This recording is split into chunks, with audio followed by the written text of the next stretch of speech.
When it comes to the issue of having guns on campuses, I don't think that we should let people just bring any kind of gun onto campus. I think that we should restrict that right to people who have completed concealed carry permit application processes, and ultimately that's going to keep us safer because criminals don't pay attention to no gun signs.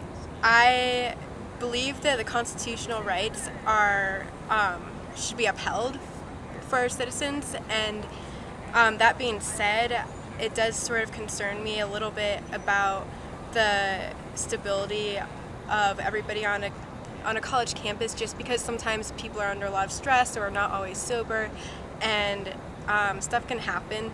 So I feel a little bit uneasy about it because it's not a personal choice of mine to own a gun, but I do realize it's a constitutional right, and I'm not going to deny one right over another one that I do believe in more. And I highly disagree with the gun ruling on campus. I think that even though this is a state-run school, I don't think there should be guns allowed on campus. Look at Columbine, look at Virginia Tech. It doesn't really lead to good things.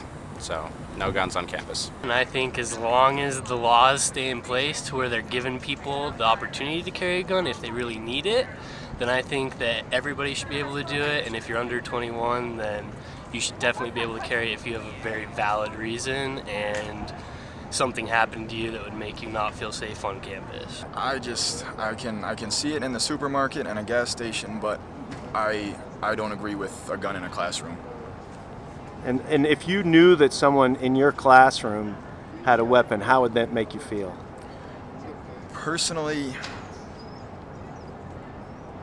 I wouldn't have too much of a problem with it, but I guess I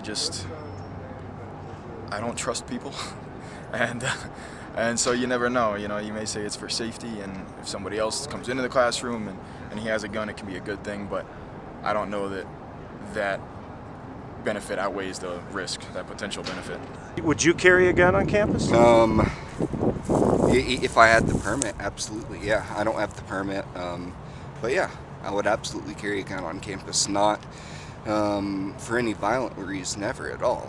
It's for the protection of myself and those around me, because, if there's anything that we know, it's that sometimes people do come onto campuses with the intent of harming another person. I mean, it definitely, if I felt more strongly about personally owning a gun, I would probably be more defiant about it, but I feel like on a college campus there are a lot of people going through transitional periods of their life, and they're not always sober, not always in a good state of mind, and so maybe the best decisions aren't always made, or someone might make a rash decision. So that just makes me a little bit more uneasy about it, even though it is a right. I don't think that there's anything wrong with having a gun on campus as long as, let's say, you're a rape victim and you want to carry something to keep yourself alert and keep yourself safe, then I think you should be able to do that. Unless you don't really have a good reason and somebody is just like, I'm going to carry a gun for kicks and giggles, that's not really right. And if you were in a classroom and you knew one of your students or someone sitting near you had a concealed weapon, how would that make you feel? I would not feel very safe at all. And what about the argument that, like Columbine or like Virginia Tech, that person might somehow be able to protect you? I'd rather use my own ability to protect myself than someone else with a gun.